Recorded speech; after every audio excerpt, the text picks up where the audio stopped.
Good morning everyone. We are live now for maths class.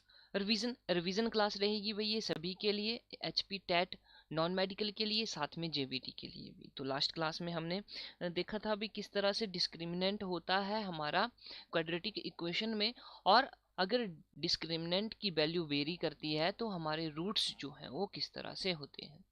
ठीक है, उम्मीद करता हूँ कि इतना जो है वो आपको अच्छे से समझ में आया होगा.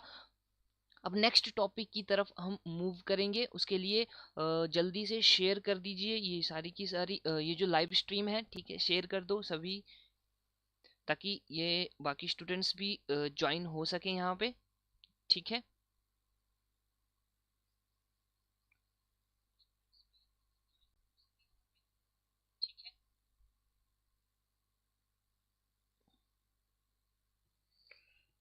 All right.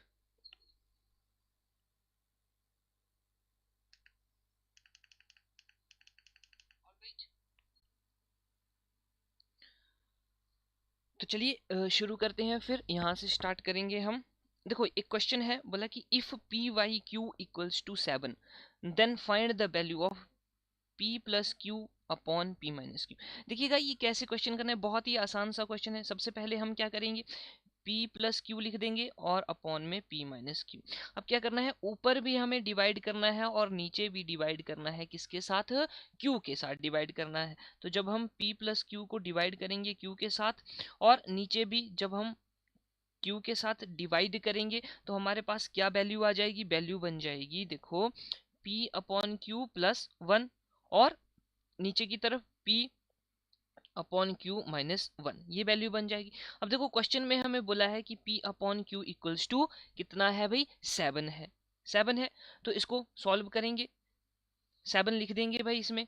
7 प्लस 1 ये आ जाएगा ऊपर, और नीचे की तरफ भी आ जाएगा 7 माइनस 1, और जब हम इसको सॉल्व करेंगे तो आ जाएगा 9/6, sorry 8/6. 7 plus 1 is 8 and 7 minus 1 is 6. जब हम इसको काट छांट के लिखेंगे तो ये 4/3 आ जाएगा, जो कि हमारे क्वेश्चन का आंसर होना था. तो p प्लस क्यू अपॉन में p minus Q equals to 4/3. ठीक है, तो इस तरह से बहुत ही आसान से क्वेश्चन होते हैं, बस हमें थोड़ा सा लॉजिक लगाना होता है और हमारा क्वेश्चन जो है वो आसानी से सॉल्व हो जाता है. ठीक बात होगी. आगे नेक्स्ट देखते हैं अभी. नेक्स्ट जो बात हो रही है वो किसके बारे में है, एक मिनट भाई.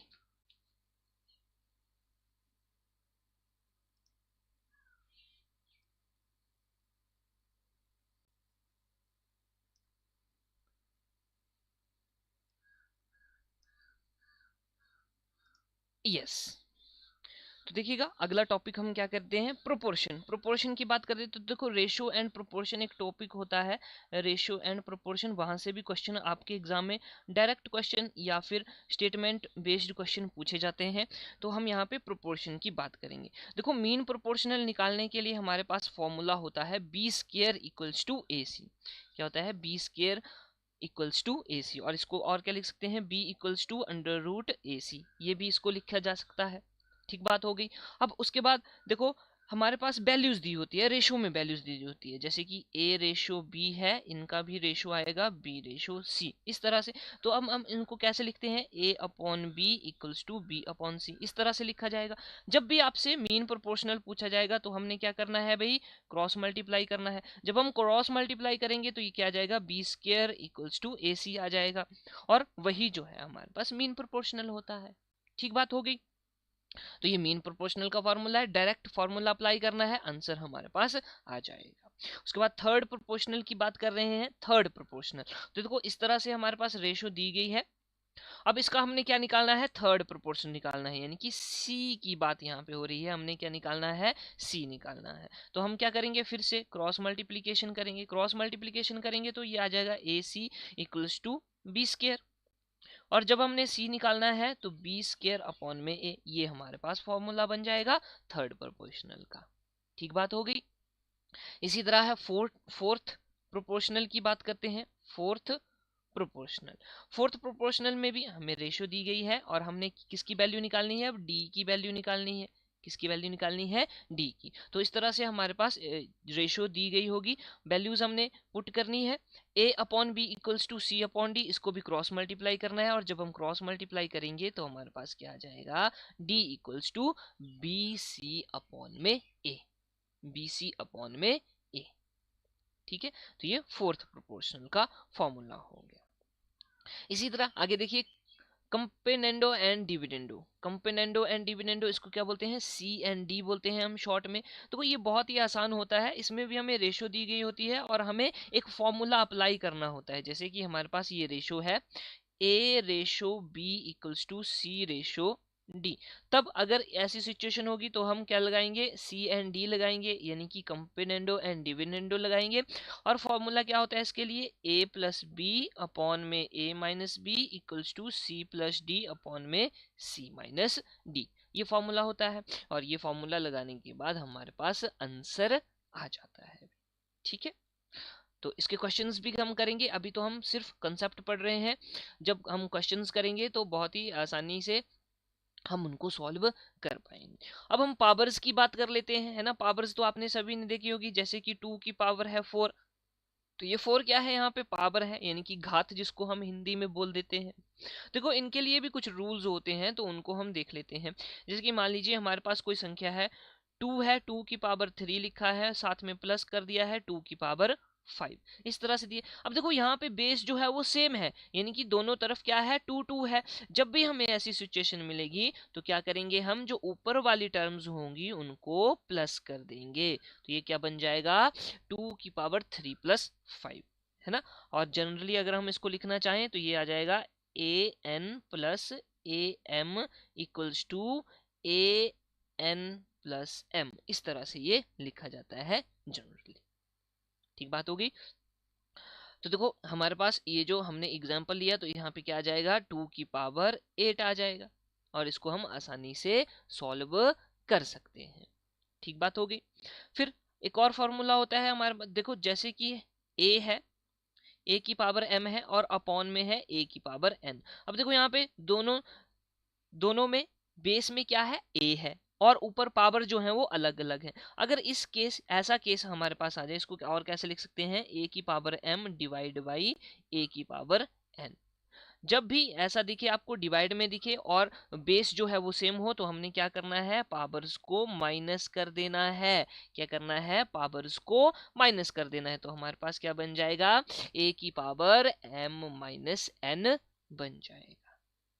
ठीक बात होगी। अब देखो एग्जाम्पल कर लेते हैं, जैसे कि हमारे पास है 6 की पावर 4 और 6 की पावर 2 है।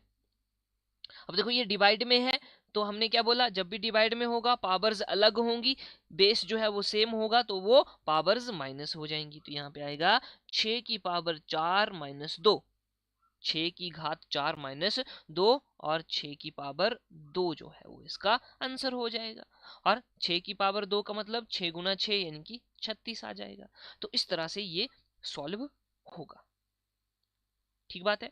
अगर हमारे पास दिया गया हो a की पावर m, और उसके बाद ब्रैकेट में फिर से एक पावर दी गई हो, और ये दोनों कैसी हो, अलग अलग हो, तब हम क्या करेंगे, तब हम सिंपल a की पावर m गुणा n कर देंगे, a की पावर m गुणा n कर देंगे। जैसे कि एग्जांपल के लिए मैं यहाँ पे लिख देता हूँ 2 की पावर 3, यहाँ पे 2 की पावर 3, और ब्रैकेट में फिर से पावर कितनी आ गई, 6 आ गई। तो इसको कैसे सॉल्व करेंगे, 2 की पावर 3 गुणा 6 कितना हो गया, 2 की पावर 18 हो गया। तो इस तरह से ये सॉल्व हो जाएगा। ठीक है बात। तो ये तीनों चीजें आपने ध्यान में रखनी है। आसान सा क्वेश्चन एग्जाम में पूछा जाता है, बहुत ही आसान होता है, इसमें घबराने वाली कोई बात नहीं है। ठीक है भाई, जब हम क्वेश्चंस करेंगे तो और अच्छे तरीके से समझ में चीजें आएंगी। ओके, आगे देखिएगा, नेक्स्ट जो टॉपिक बनता है हमारा एवरेज से बनता है, औसत से। आपके एग्जाम में एक क्वेश्चन तो औसत से पक्का देखने को मिलता है, तो वही हम बात कर लेते हैं। एवरेज, एवरेज क्या होता है, sum of numbers upon total number. यहाँ पे टोटल नंबर्स लिख लीजिएगा भाई, sum of numbers upon total number, upon total number. मान लीजिए कि आपको 5 संख्याएं दी गई हैं, कोई भी है, 5 है, 18 है, 16 है, 15 है, 6 है, इस तरह से 5 संख्याएं दी गई हैं। अब बोला कि इसका एवरेज निकालो। क्या निकालो भाई? एवरेज निकालो, यानी कि औसत निकालो। तो हमने क्या बोला? सम ऑफ नंबर्स। इन सभी नंबर्स का क्या करना है? हमने इन सभी नंबर्स का पहले तो सम करना है। तो सम कैसे करेंगे? 5 जमा 18 जमा 16 जमा 15 जमा 6 ये, और अपॉन में क्या लिखेंगे भाई? टोटल नंबर लिखेंगे। कितने हैं ये टोटल नंबर? 1 2 3 4 5, 5 है भाई, तो लिख देंगे 5। जब हम इसको सॉल्व करेंगे, प्लस करके जो भी आएगा सम आएगा, अपॉन में 5, और वही हमारी औसत निकल जाएगी। ठीक बात हो गई। इसी तरह अगर हमसे पूछा गया है भाई सम ऑफ नंबर्स क्या होता है, तो सम ऑफ नंबर्स यानी कि जो हमारी संख्याएं हैं उनका योग क्या होगा, तो हम लिख देंगे एवरेज गुणा टोटल नंबर। क्या लिख देंगे? एवरेज गुणा टोटल नंबर। ठीक है, इसके क्वेश्चंस भी हम करेंगे तो वहां पे देखेंगे। अब उसके बाद नेक्स्ट जो टॉपिक है वो आ जाता है हमारा प्रॉफिट एंड लॉस, लाभ और हानि। लाभ और हानि। भाई लाभ, लाभ जब हमें किसी चीज का फायदा होता है तो उसको लाभ बोल देते हैं, जब हमें नुकसान हो जाता है तो हम उसको हानि बोल देते हैं। ठीक बात है। तो देखिएगा, प्रॉफिट एंड लॉस में सबसे पहले जो बातें हमें देखनी होती हैं वो आ जाती है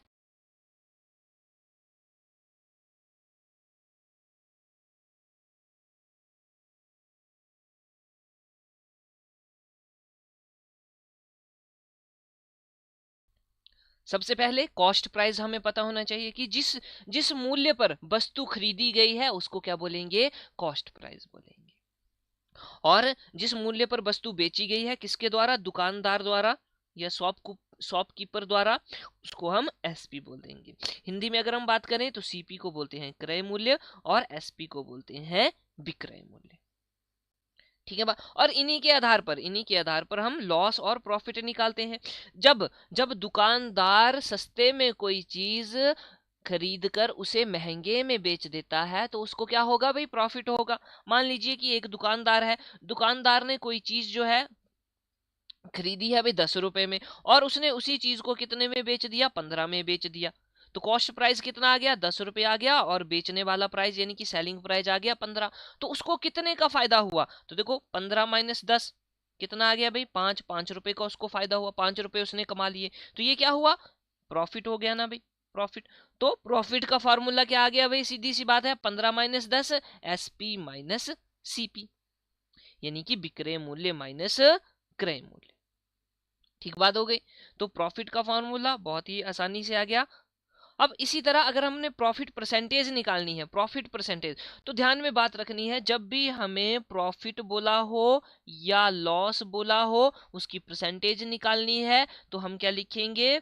हम नीचे हमेशा सीपी लिखेंगे। क्या लिखेंगे? सीपी लिखेंगे, कॉस्ट प्राइस लिखेंगे, चाहे हमसे प्रॉफिट पूछा हो चाहे हमसे लॉस पूछा हो। परसेंटेज की बात हो रही। ठीक है। अगर प्रॉफिट की बात करेंगे तो ऊपर क्या आ जाएगा? प्रॉफिट आ जाएगा, और नीचे क्या आ जाएगा? कॉस्ट प्राइस आ जाएगा, और गुणा में 100 कर देंगे क्योंकि हमसे यहाँ पे प्रॉफिट की बात बोली गई है। ठीक बात है। तो ये प्रॉफिट परसेंटेज हो गया। अब प्रॉफिट का फॉर्मूला हमने पहले ही पढ़ा कि एसपी माइनस सीपी होगा, तो प्रॉफिट की जगह अगर हम लिख देंगे एसपी माइनस सीपी, अपॉन में कितना लिखेंगे? सीपी लिखेंगे, और गुणा में 100 कर देंगे, तो हमारे पास एग्जैक्ट फॉर्मूला आ जाएगा भाई प्रॉफिट परसेंटेज का। इसी तरह हम लॉस की बात भी करेंगे। लॉस कब होगा? अगर मान लीजिए कोई दुकानदार है ना जी, दुकानदार है कोई, दुकानदार ने कोई वस्तु जो है वो कितने रुपए की खरीदी है? 10 रुपए की खरीदी है, और उसे वो कितने में बेच रहा है? 8 रुपए में बेच रहा है। तो उसको क्या होगा? नुकसान होगा। कितने का नुकसान होगा भाई? 2 रुपए का नुकसान होगा। ठीक बात है। तो लॉस क्या आ जाएगा? लॉस आ गया हमारा 10 - 8 इक्वल्स टू 2। 10 क्या है सर जी? यहाँ पे तो सीपी है, और 8 क्या है सर? ये तो एसपी है। तो सीपी माइनस एसपी क्या आ गया? लॉस आ गया।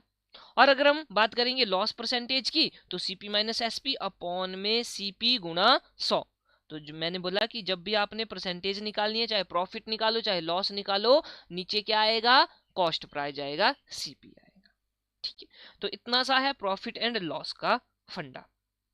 उसके बाद सिंपल इंटरेस्ट। सिंपल इंटरेस्ट से पहले हम डिस्काउंट के बारे में बात कर लेते हैं। भाई डिस्काउंट की बात होती है ना जी, तो दुकानदार हमें डिस्काउंट भी देता है, तो हमेशा बात रखनी है जब भी डिस्काउंट पूछा जाए तो नीचे क्या आएगा, MRP आएगा। MRP, हमेशा MRP आएगा। ठीक है, इसको भी टॉपिक को करेंगे भाई। अब देखो, अब आ गया हमारा सिंपल इंटरेस्ट, जिसको हिंदी में क्या बोलेंगे, साधारण ब्याज। क्या बोलेंगे भाई, साधारण ब्याज बोलेंगे।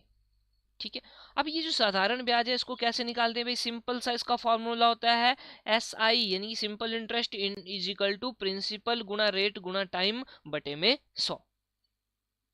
ठीक है, जहां पे P की वैल्यू क्या है भाई, प्रिंसिपल है, R की वैल्यू है रेट, और T की वैल्यू है टाइम। तो आपने देखा होगा रेट हमेशा कैसे लिखा जाता है भाई, परसेंटेज में लिखा जाता है। तो यही परसेंट जो है जब हम इसको लिखेंगे तो ये क्या बन जाएगा, A/100 बन जाएगा। और ये जो 100 है ये यहीं से आता है, रेट से ही आता है, ये भी बात आपने ध्यान में रखनी है।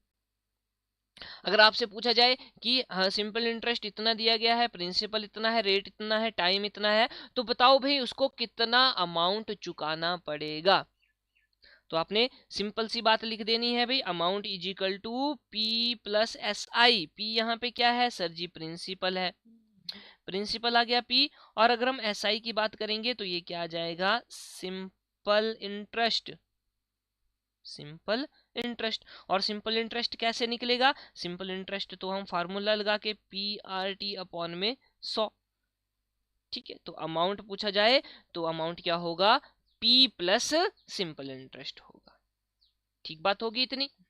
अब उसके बाद कंपाउंड इंटरेस्ट की बात कर लेते हैं। देखो भाई कंपाउंड इंटरेस्ट, और दोस्तों अगर आपको ये पीडीएफ चाहिए भाई टेलीग्राम चैनल ज्वाइन कर लेना, लिंक आपको डिस्क्रिप्शन में दे दिया जाएगा, वहां से आप टेलीग्राम चैनल ज्वाइन कर लेंगे और जितने भी पीडीएफ्स हैं वहां पे आपको अवेलेबल मिल जाएंगी।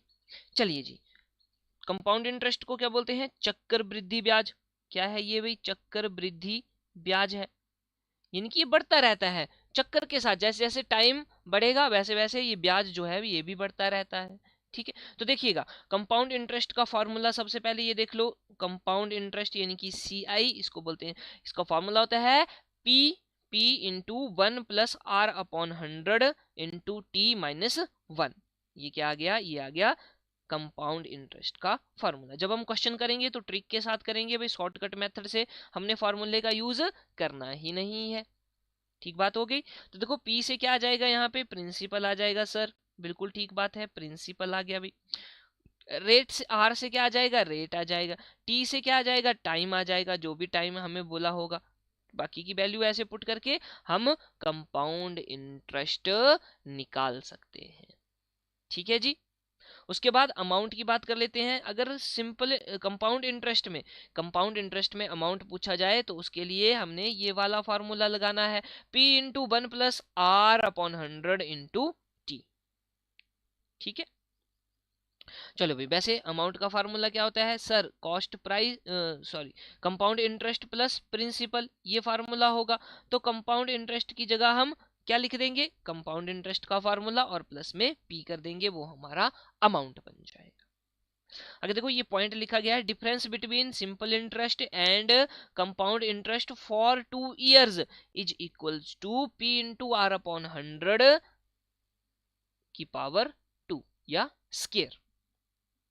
तो जब भी आपको डिफरेंस दिया गया होगा, अंतर दिया होगा किसमें, compound interest minus SI for 2 years, 2 साल के चक्रवृद्धि ब्याज और साधारण ब्याज का अगर आपको डिफरेंस दिया होगा तो आपको क्या फार्मूला लगाना है, P इंटू R अपॉन 100 का स्क्वायर। ये वाला फार्मूला लगा के आपका क्वेश्चन जो है वो डायरेक्ट सॉल्व हो जाएगा। ठीक बात है। चलिए जी, आगे देखते हैं। आगे आ जाता है मेंसुरेशन, जिसको हम क्या बोलते हैं, क्षेत्र मिति। क्षेत्र मिति, क्षेत्र का मतलब है भाई, क्षेत्र कोई जगह है, उसका हमने क्या करना है, माप तोल करना है भाई, ये कितना किलोमीटर है भाई, ये कितना मीटर है, ये रेक्टेंगल है, ये स्क्वायर है, तो उसको हम क्षेत्र मिति बोल देते हैं। ठीक है, तो सबसे पहले यहाँ पे ट्राइंगल की बात करेंगे। तो आपको पता है भाई ट्राइंगल होती है त्रिभुज जिसको बोलते हैं, जिसकी की 3 भुजाएं होती हैं, इसलिए इसको क्या बोलते हैं, त्रिभुज बोलते हैं। तो त्रिभुज भी कितनी टाइप की होती है सर, ये तो मेनली 3 टाइप की होती है। कौन कौन सी होती हैं सर, ये तो होती है एक इक्विलेटरल ट्राइंगल जिसकी सारी की सारी भुजाएं बराबर होती हैं, एक होती है स्केलेस ट्राइंगल जिसकी 2 भुजाएं बराबर होती हैं, और एक जो ट्राइंगल होती है जिसकी एक भी भुजा बराबर नहीं होती है। और एक हम पढ़ते हैं राइट एंगल ट्राइंगल, जिसके की क्या है, एक कोण जो है वो कितने का होता है, 90 डिग्री का होता है। ठीक है, चलिए इनके बारे में देख लेते हैं। मान लीजिए हमारे पास कोई ट्राइंगल है ABCD और उसकी हमें हाइट दे रखी है और एक बेस दे रखा है। तो जब भी हमने इसका एरिया निकालना है और हाइट हमें दी गई है तो हम एरिया के लिए फॉर्मूला यूज करेंगे half into B into H, जहाँ पे बी क्या होगा, B is equal to base होगा, एच क्या होगा, एच हमारी हाइट होगी। ठीक बात है। और अगर हम पेरीमीटर की बात करेंगे तो पेरीमीटर क्या होता है, जितनी भी वो बाउंड्री घेर रहा है या जितनी भी उसकी बाउंड्री है उसको हम क्या बोल देते हैं, पेरीमीटर बोल देते हैं। तो देखो यहाँ पे पेरीमीटर क्या आएगा, ये वाली साइड आ जाएगी ए प्लस ए बी आ गई, दूसरी साइड आ जाएगी भाई बी बी सी आ जाएगी, और तीसरी साइड आ जाएगी ए सी, यही इसका क्या होगा, पेरीमीटर होगा। यानी कि side A plus B plus C that is equals to perimeter of a triangle. Alright, चलो भाई उसके बाद देखो उसके बाद हम आइसो स्केलस ट्राइंगल की बात कर लेते हैं। इसमें 2 भुजाएं जो हैं वो बराबर होंगी। तो देखिएगा ए बी भुजा जो है वो बराबर है किसके, ए सी के, और इसको हमने ए से डिनोट किया हुआ है। ठीक है,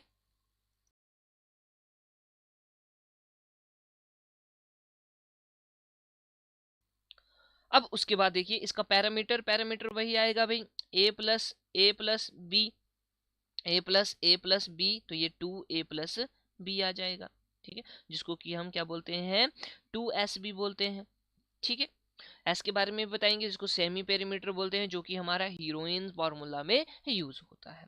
अब देखो अगर हमने आइसोसेल ट्राइंगल की बात कर लेते हैं, आइसोस्केलस ट्राइंगल की, जब हमने इसका एरिया निकालना है तो फॉर्मूला क्या बनेगा, b/4 अंडर रूट में 4a² माइनस बी स्केयर। ठीक है, और अगर हम हीरोन्स फार्मूले की बात करते हैं तो हीरोन्स फार्मूले में क्या होता है भाई, under root s into s minus a into s minus B into s minus c. तो यहाँ पे ए क्या है, साइड 1 आ जाएगी, बी क्या है, बी साइड 2 आ जाएगी, और सी क्या है, साइड 3 आ जाएगी। ठीक है, तो इस तरह से हम इसको भी निकाल सकते हैं। आगे है इक्विलेटरल ट्राइंगल। इक्विलेटरल ट्राइंगल में क्या होगा भाई, तीनों भुजाएं जो हैं वो कैसी होंगी, बराबर होंगी। तीनों भुजाएं, तीनों साइड्स आर इक्वल, तीनों भुजाएं क्या होंगी, बराबर होंगी। तो देखिएगा इसके लिए हम क्या है, पैरामीटर निकालने के लिए तो 3a सिंपल सी बात हो गई, a प्लस ए, ठीक बात हो गई। और अगर हम इसके एरिया की बात करें, एरिया का फॉर्मूला क्या हो जाएगा, ये हो जाएगा अंडर रूट 3/4 ए का स्क्वायर, अंडर रूट 3/4 ए स्क्वायर। भाई डायरेक्ट क्वेश्चन पूछा जा सकता है, भाई बताओ भाई find the area of the given triangle, तो आपने ये वाला फार्मूला यूज करना है। अगर अगर ट्राइंगल जो है आपकी कैसी है, इक्विलेटरल ट्राइंगल है, कैसी है भाई, इक्विलेटरल ट्राइंगल।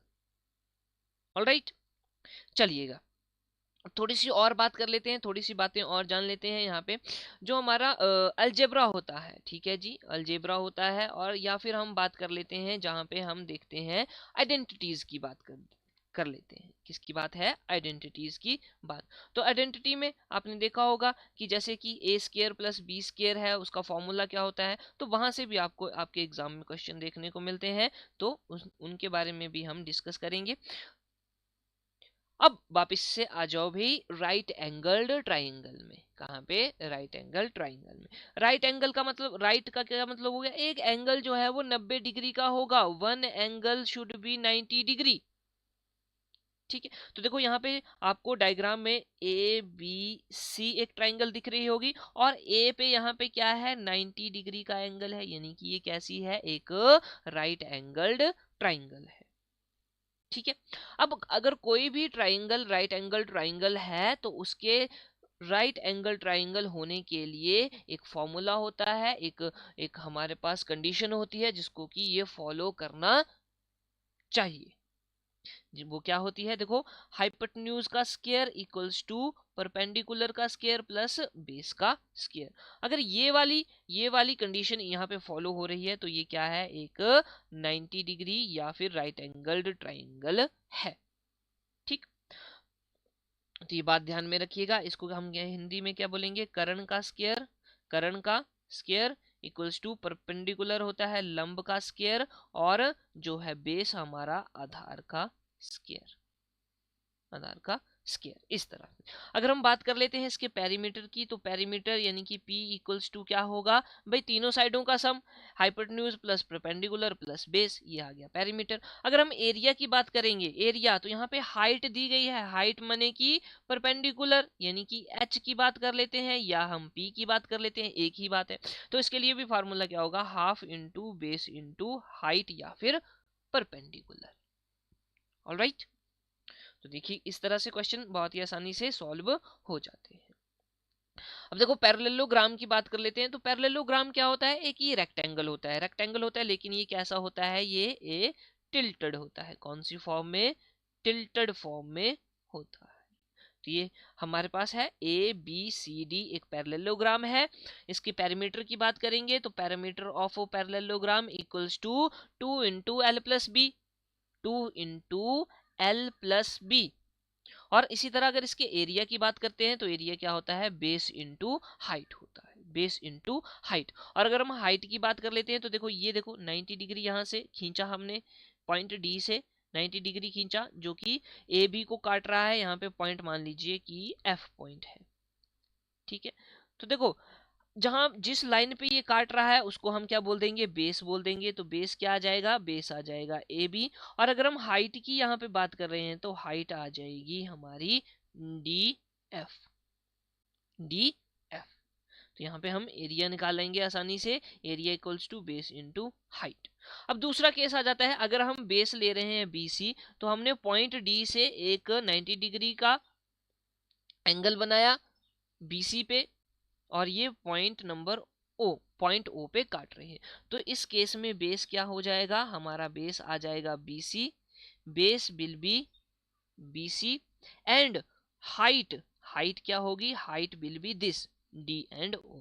तो जब हम एरिया निकालेंगे तो इस बेसिस पे क्या हो जाएगा, बेस, बेस यानी कि बीसी और हाइट यानी कि डी ओ। ठीक है, तो इस तरह से पैरेललोग्राम का कंसेप्ट चलता है। उसके बाद नेक्स्ट जो है, नेक्स्ट देख लेते हैं भाई, रेक्टेंगल की बात हो रही है। रेक्टेंगल यानी कि आयत, आयत। ठीक है, अब देखो सिंपल सी बात है, इसमें पेरीमीटर क्या होता है, 2 into L plus B, 2 into length plus breadth. और अगर हम बात करते हैं एरिया की तो ये आ जाती है लेंथ इंटू ब्रेथ।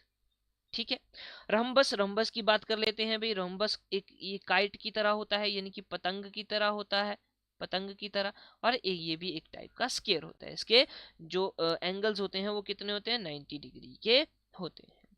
देखो इसमें डायगोनल भी होते हैं, डायगोनल को हम क्या बोलते हैं, वैसे तो कर्ण बोल देते हैं। ठीक है, तो यहाँ पे देखो ए सी एक है, डी वन बोल दिया जिसको हमने, और बी डी जो है वो दूसरा डायगोनल है, यानी कि A C equal to D one और B D equal to D two. ये इसके दो डायगोनल आ गए। अब इसका हमने अगर पेरीमीटर निकालना है तो पेरीमीटर के लिए फॉर्मूला क्या होगा, perimeter equals to, perimeter equals to 4a। चारों की चारों भुजाएं कैसी होती हैं, इसकी बराबर होती हैं। ठीक है, अब देखो अगर हम इसके एरिया की बात कर लेते हैं तो एरिया आ जाता है half into diagonal 1 into diagonal 2। Most important है भाई। ठीक है, आपके एग्जाम में डायरेक्ट क्वेश्चन पूछा जाएगा रोम्बस से। बताओ भाई एरिया ऑफ रोम्बस क्या है, अगर आपको उसकी साइड्स दे रखी हैं तो सबसे पहले आपको क्या करना है, आपको डायगोनल्स निकालने हैं। डायगोनल्स दिए गए हैं तब तो ठीक है, अगर डायगोनल्स नहीं दिए गए हैं तो आप डायगोनल्स निकाल सकते हैं। और डायगोनल्स निकालने के लिए आप कोई भी फॉर्मूला यूज कर सकते हैं, मान लीजिए ये वाला फॉर्मूला। तो देखो यहाँ पे d1 का स्क्वायर प्लस d2 का स्क्वायर है इक्वल्स टू 4a स्क्वायर। ठीक है, तो यहां से आप, अगर आपको एक डायगोनल की वैल्यू पता है तो आप दूसरा आसानी से निकाल सकते हो। ठीक बात होगी।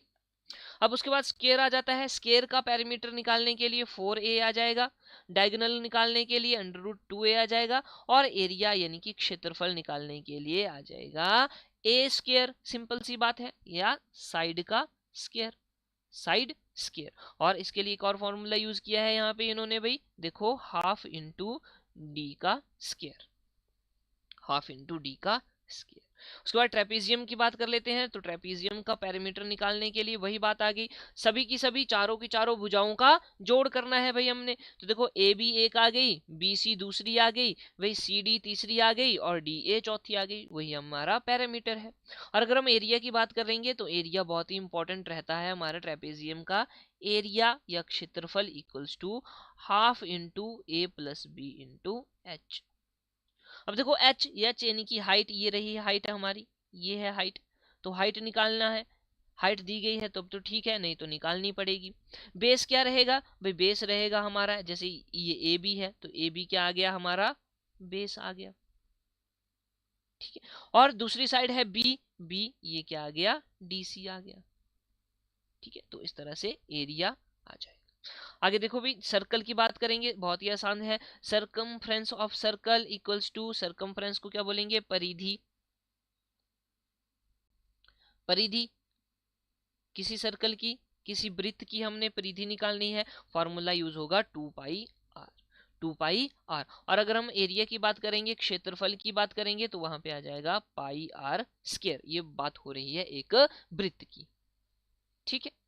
उसके बाद नेक्स्ट देखो, सेमी सर्कल की बात कर लेते हैं। सेमी यानी कि आधा, तो इसको बोलेंगे अर्धवृत्त, क्या बोलेंगे, अर्धवृत्त। अब हमने अर्धवृत्त की क्या निकालनी है भाई, परिधि निकालनी है, तो उसके लिए फॉर्मूला आ जाएगा parameter, parameter of a semi circle equals to pi R plus 2r, pi R plus 2r। भी देखो, जैसे सर्कल था, सर्कल को हमने क्या कर दिया, आधा कर दिया, तो देखो ये है परिधि पहले सर्कल की, सर्कमफ्रेंस है, इसको हमने क्या कर दिया, आधा कर दिया, ठीक बात हो गई। तो इसी तरह से हमारा फॉर्मूला जो है एरिया वाला, वो भी क्या हो जाएगा, आधा हो जाएगा। तो एरिया क्या आ जाएगा सेमी सर्कल का, क्षेत्रफल equals to area equals to half into pi are square, half pi are square. भाई सिंपल सी बात है, सीधी सी बात है।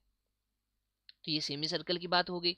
अब नेक्स्ट देखिएगा, sector of circle, sector of circle. अब ये क्या बात होगी सर, तो देखो ये है हमारा कोई भी सर्कल, अब इसका जो भी हिस्सा होगा, छोटा सा हिस्सा, उसको हम क्या बोल देंगे, सेक्टर बोल देंगे, क्या बोलेंगे, सेक्टर बोल देंगे।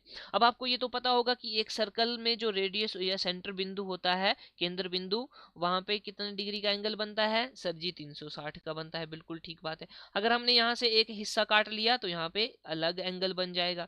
चलो भी देख लेते हैं, सेक्टर ऑफ सर्कल, इसका अगर पैरामीटर हमने निकालना है तो ये क्या आ जाएगा, ये आ जाएगा 2r plus L, 2r plus L, जहाँ पे एल की वैल्यू क्या होगी, पाई, ये वाली वैल्यू आ जाएगी पाई हमारी, सॉरी थीटा, और अपॉन में 360, अपॉन में 360 इंटू 2 पाई आर, और ये क्या आ जाएगा, आर आ जाएगा, 2 पाई आर। ये हो गया पेरीमीटर ऑफ सेक्टर। अगर हम एरिया ऑफ सेक्टर निकालना है तो उसके लिए फॉर्मूला क्या बन जाता है भाई, फॉर्मूला बन जाएगा theta upon 360 into pi are square, two pi are square. तो देखो ये थीटा है, थीटा की वैल्यू अगर इन्होंने 60 दी है तो हमने यहाँ पे 60 पुट कर देनी है, 360, और मान लीजिए कि इन्होंने आर की वैल्यू दे रखी है हमारी 7, तो हमने आर की वैल्यू क्या लिख देनी है भाई, 7 लिख देनी है। इस तरह से हमने ये क्वेश्चन जो है वो सॉल्व कर लेना है।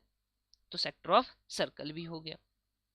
आगे देखो क्यूबॉइड की बात करेंगे। क्यूबॉइड, क्यूबॉइड देखो कैसा होता है, क्यूब और क्यूबॉइड में क्या क्या फर्क होता है, ध्यान से देखिएगा।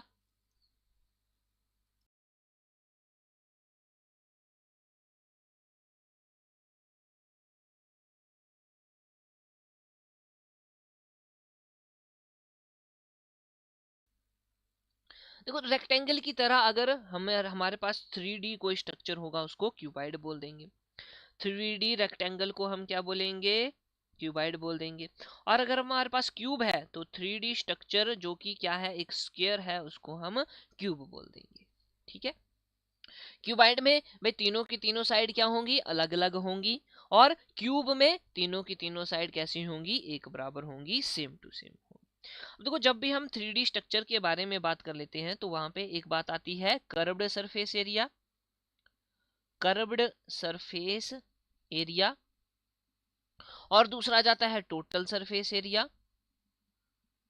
टोटल सरफेस एरिया, और तीसरा आ जाता है वॉल्यूम। तो इन तीनों के बारे में पढ़ेंगे। क्यूबाइड का कर्व्ड सरफेस एरिया क्या होता है सर? ये तो होता है 2 into L plus B into H. जहां पे एल की बात कर लेते हैं तो ये लेंथ आ जाती है, अगर हम बी की बात कर लेते हैं तो ये ब्रेड्थ आ जाती है, या बिर्थ जिसको हम बोल देते हैं, बिर्थ लिख लो भाई, बिर्थ। और एच क्या हो जाता है? हाइट हो जाती है।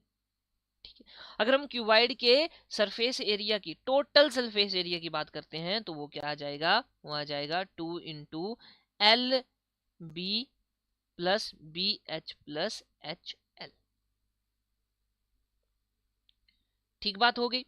और इसी तरह अगर हम वॉल्यूम की बात कर लेते हैं तो वॉल्यूम आ जाएगा L into B into H. ये हमारा वॉल्यूम आ गया क्यूबाइड का। इसी तरह अगर हम क्यूब की बात कर लेते हैं तो क्यूब का टोटल सरफेस एरिया क्या होता है भाई? याद रखना है 6a स्क्वायर, 6a स्क्वायर। और ए क्या आ जाएगा यहाँ पे? ए आ जाएगी साइड, क्योंकि अब क्यूब की सारी साइड्स बराबर होती हैं तो हम ए से ही डिनोट करेंगे।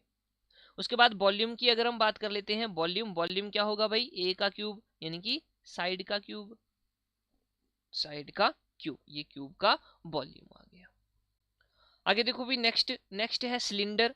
सिलेंडर की अगर हम बात कर लेते हैं तो इस तरह से होता है हमारा सिलेंडर, जैसे घरों में आपने देखा होगा एलपीजी गैस सिलेंडर, तो कुछ इस तरह की आकृति होती है। अगर हम इसकी कर्व्ड सरफेस एरिया की बात कर लेते हैं तो वो आ जाता है curved surface area 2πr/h। H यहाँ पे क्या होगी? हाइट होगी। आर यहाँ पे क्या होगा? आर यहाँ पे रेडियस हो जाएगी, आर इक्वल्स टू रेडियस। और अगर हम यहाँ पे टोटल सरफेस एरिया की बात कर लेते हैं तो वो आ जाएगा 2πr into R plus H. ठीक है, total surface area, total surface area. ठीक, और इसी तरह अगर हम वॉल्यूम की बात कर लेते हैं तो वॉल्यूम आ जाता है भाई, volume equals to pi are square H. याद रखना है हमेशा अगर आपसे वॉल्यूम पूछा जाए तो वॉल्यूम में यूनिट्स के साथ हमेशा क्या लगेगा? क्यूब लगेगा। मीटर क्यूब लग गया, सेंटीमीटर क्यूब लग गया। ठीक, और अगर अगर हम बात कर लेते हैं एरिया की तो एरिया के साथ क्या लगता है? एरिया के साथ हमेशा स्क्वायर लगता है, सेंटीमीटर स्क्वायर या मीटर स्क्वायर, इस तरह। उसके बाद कोन की बात कर लेते हैं तो इस तरह से होता है कोन, जैसे कि हम खाते हैं आइसक्रीम, और आइसक्रीम में भी होता है कोन, उसी तरह की यहाँ पे बात होती है कोन की। या आपने जो जोकर वाली टोपी देखी होगी वो भी क्या है? एक कोन है, हैप्पी बर्थडे वाली टोपी। ठीक बात होगी। तो इनमें इसमें क्या क्या होता है? इस तरह से इसकी शेप होती है। तो देखो ये आ गया हमारा रेडियस, ये आ गया भी रेडियस। ठीक है, इसी तरह हाइट होती है, ये आ गई हमारी हाइट जिसको हमने h से डिनोट किया। और ये जो तिरछी वाली हाइट है इसको क्या बोलते हैं? इसको बोलते हैं स्लैंट हाइट, इनकी l से इसको डिनोट किया जाता है, स्लैंट हाइट। ठीक है, और ये जो स्लैंट हाइट होती है इसका फार्मूला क्या होता है वो लिख लेते हैं यहाँ पे। Slant height equals to, slant height equals to root H square plus R square, जहाँ पे एच क्या है? हाइट है, और आर क्या है? रेडियस है। ठीक बात हो गई। चलिए भाई अब फार्मूले की ओर पढ़ते हैं कोण का। ठीक है, जिसको हम शंकु बोलते हैं हिंदी में, शंकु। सबसे पहले कर्व्ड सरफेस एरिया की बात करेंगे। कर्व्ड सरफेस एरिया होता है पाई आर एल। क्या होता है? पाई आर एल। और एल क्या है? स्लैंट हाइट है, जिसका फॉर्मूला हमने देख लिया। उसके बाद आ जाता है हमारा टोटल सरफेस एरिया। जितना भी सरफेस एरिया है उस चीज का या इस शंकु का, ये कोण का, वो आ जाएगा टोटल सरफेस एरिया में। और इसका फॉर्मूला क्या है सर? ये तो है pi into R plus L, pi into R plus L. और इसी तरह अगर हम वॉल्यूम की बात कर लेते हैं तो सर इसका वॉल्यूम आ जाएगा 1/3 pi are square h, 1/3 pi are square h. ठीक बात हो गई। अब उसके बाद आ जाता है स्फीयर। अब देखो स्फीयर और सर्कल में क्या क्या फर्क होता है। सर्कल भाई, सर्कल कैसा होता है 2D होता है, जबकि स्फीयर कैसा होता है 3D शेप्ड होता है, 3D आकृति होती है। यानी कि स्फीयर की अगर हम बात करेंगे तो स्फीयर पूरा का पूरा भरा होगा, जैसे कि हमारी बॉल है, गेंद होती है, तो वो क्या है, एक स्फीयर है। ठीक है। और अगर हम एक और बात कर लेते हैं एग्जाम्पल, जैसे कि हमारी कंचे होते हैं, कंचे यानी कि गोलियां हम खेलते थे बचपन में भाई, तो वो भी क्या है, एक स्फीयर है। ठीक है, भरा हुआ है, बीच से खाली नहीं है, 3D शेप है उसकी, तो उसको बोल देंगे हम स्फीयर। ठीक बात होगी। अब आगे देखिएगा, इसका कर्व्ड सरफेस एरिया क्या होता है सर, ये होता है 4πr²। और अगर हम इसके टोटल सरफेस एरिया की बात करते हैं तो ये होता है 4πr²। और अगर हम वॉल्यूम की बात कर लेते हैं तो वॉल्यूम होता है 4/3πr³। ये इंपॉर्टेंट है भाई, इसका वॉल्यूम पूछ लिया जाता है एग्जाम में।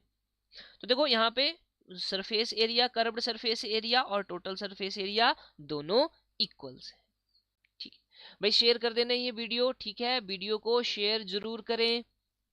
चलिए जी, आगे हेमिस्फीयर की बात करते हैं। हेमिस्फीयर का मतलब क्या हो गया, स्फीयर को हमने क्या कर दिया, आधा कर दिया, और ये क्या बन गया, हेमिस्फीयर बन गया। ठीक है, यानी कि हेमिस्फीयर।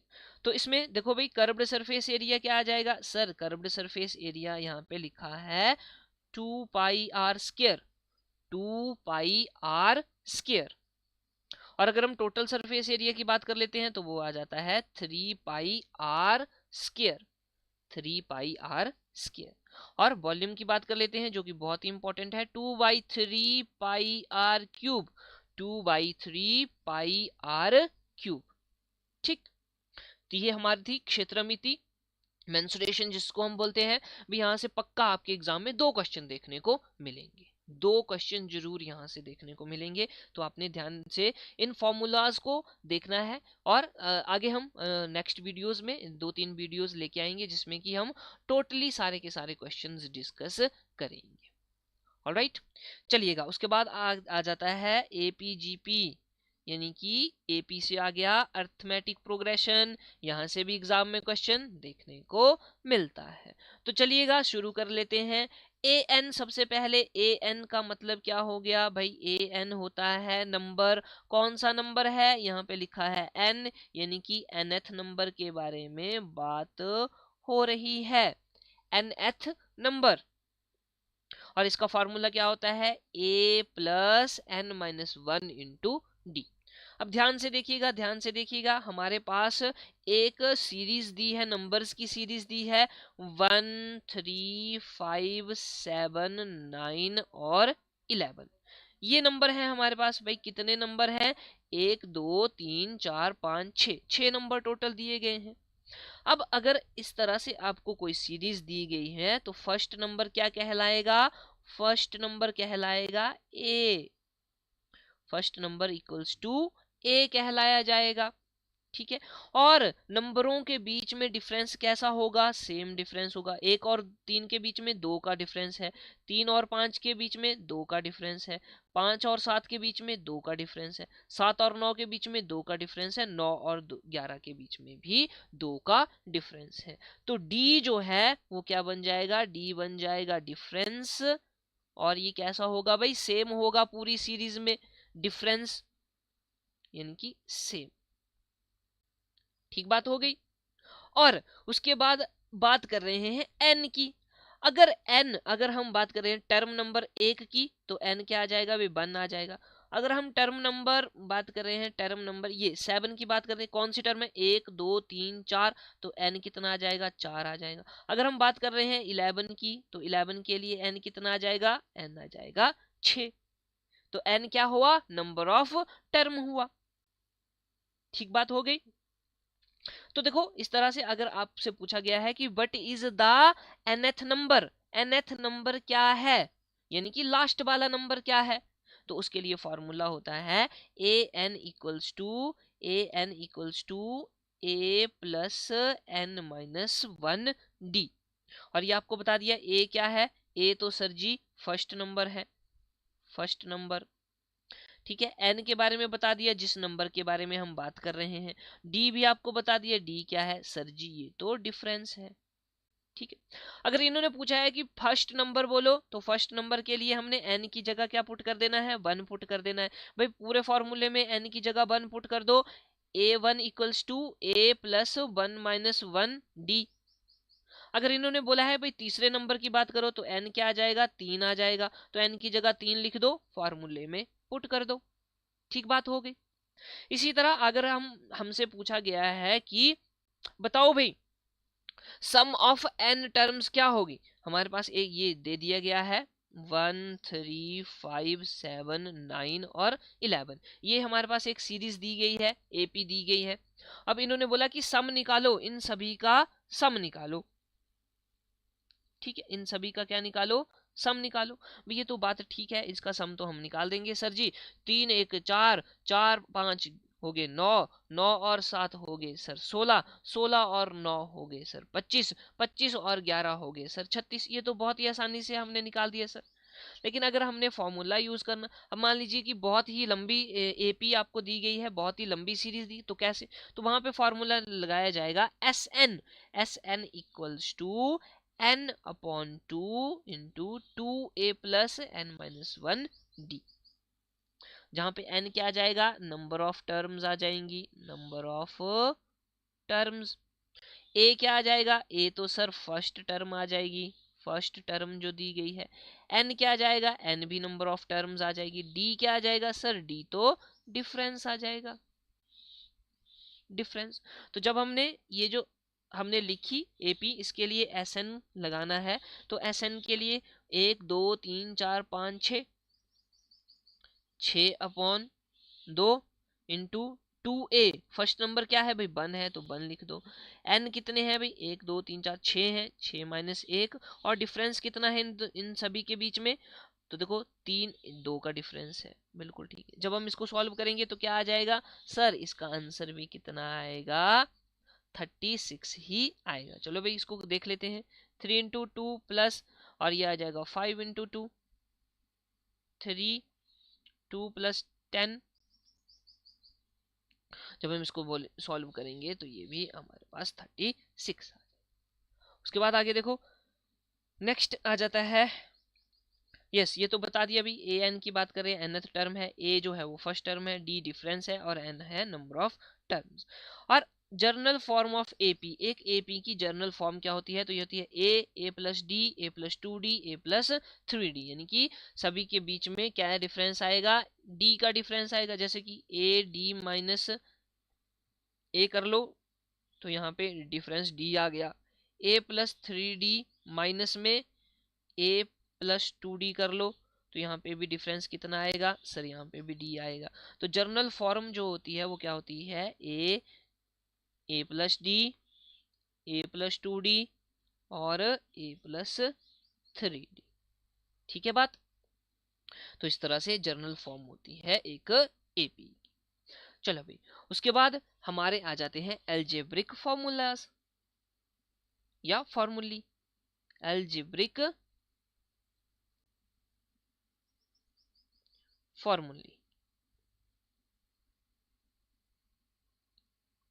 ठीक है, एल्जेब्रिक फॉर्मूले, तो देखेंगे कौन कौन सा। एक तो बहुत ही सिंपल है, ए प्लस बी का स्क्वायर क्या हो जाता है सर, ये तो a square plus B square plus 2ab, इस तरह से हम पढ़ते हैं। फिर सर एक होता है ए माइनस बी का होल स्क्वायर, सर ये होता है a square plus B square minus 2ab, बिल्कुल ठीक बात है भाई, बहुत ही अच्छे तरीके से आपको आता है। उसके बाद देखो, उसके बाद जो फॉर्मूले हम करेंगे ये आ जाता है a square minus B square, इसका फॉर्मूला होता है a plus B into A minus B. ठीक है, एक ये हो गया सर, 3 फॉर्मूले हमने पढ़ लिए बहुत ही आसान से, बचपन से हम पढ़ते आए हैं सर।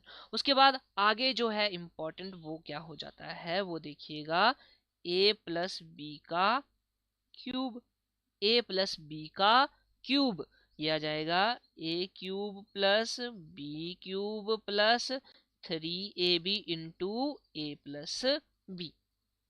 ठीक है, अब देखो यहीं से ही हमें क्या निकालना है, a cube minus plus b cube का फॉर्मूला भी निकाल लेना है यहीं से। तो ये क्या आ जाएगा, देखो जब हम इस टर्म को दूसरी तरफ लेके जाएंगे तो देखो क्या बन जाएगा, ए प्लस बी का cube minus 3ab into A minus B. ठीक है, बन गया ना। तो बहुत ही आसान तरीके से हो गया ये, ठीक बात हो गई। अगर अगर हम इसको कैसे लिखना चाहें, a cube plus b cube, तो इसको किस तरह से लिखा जा सकता है, a plus B into A square minus a B plus B square. इस तरह से भी इस फॉर्मूला को लिखा जा सकता है। ठीक है, तो ये दो फॉर्मूले बन गए भाई एक ही फॉर्मूला से। उसके बाद नेक्स्ट देखो, नेक्स्ट है हमारा a माइनस बी का क्यूब। a माइनस बी का क्यूब, ये क्या होता है, ये होता है sir a cube minus B cube minus 3ab into A minus B. ठीक है, अब हमने यहां से a cube minus B cube का फॉर्मूला निकालना है, तो वो हो जाएगा a minus B into A square plus A B plus B square. ठीक है, तो इस तरह से ये दोनों फार्मूलाज भी फॉर्मूली भी हो गए। चलो भाई, इतनी सी बातें तो हमारी हो गई क्लियर। अब उसके बाद क्या रहता है, एक और फॉर्मूला ध्यान में रखना है, वो आ जाता है a प्लस बी प्लस सी का स्क्वायर। इन तीनों का स्क्वायर करना है, तो इसके लिए डायरेक्ट फॉर्मूला लिख लो, a square plus B square plus c square plus 2 into a B plus b c plus c. ये फॉर्मूला इसके लिए बनता है। ठीक है, तो यहीं से आपके एग्जाम में क्वेश्चन आएगा भाई, सिंपल तरीके से अलजेब्रिक फॉर्मूले से। ठीक है, तो वो आपने सॉल्व कर लेना है। अब इसके बाद जो हमारा टॉपिक बचता है वो बचता है ट्रिग्नोमेट्री, और ट्रिग्नोमेट्री से भी क्वेश्चन देखने को मिलता है। ठीक है, जो कि हम नेक्स्ट सेशन में करेंगे, और नेक्स्ट सेशन में हम बहुत सारे क्वेश्चंस भी सॉल्व करेंगे। ठीक है जी, तो मिलते हैं नेक्स्ट सेशन में। जय हिंद।